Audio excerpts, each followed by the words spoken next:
प्रतापगडाच्या पायथ्याशी अफजल खानला फाडला होता. पुण्यात शाहिस्ते खानला पुरता कोंडला होता. पुरंदरच्या पायथ्याशी मिर्झा राजांशी चातुर्याने लढला होता. आग्र्याला जाऊन खुद्द औरंगजेबाला भिडला होता. महाराष्ट्राच्या मातीत असा युग पुरुष उभाराचा घडला होता. असा युग पुरुष उभाराचा घडला होता. अध्यक्ष महोदय, वंदनीय गुरुजन वर्ग व येथे जमलेल्या सर्व शुभकामना सर्वांना माझा नमस्कार. सर्वोत्तम सर्वांना शिवजयंतीच्या हार्दिक शुभेच्छा.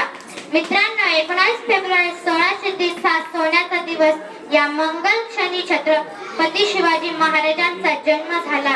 त्यांचा जन्म 19 फेब्रुवारी 1630 रोजी शिवनेरी किल्ल्यावर झाला व मृत्यू 3 एप्रिल 1980 रोजी रायगडावर झाला.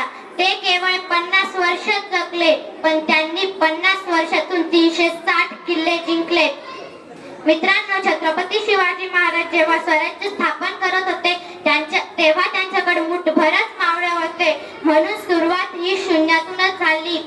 मुठभर मावळ्यांना घेऊन त्यांनी 360 किल्ले जिंकले.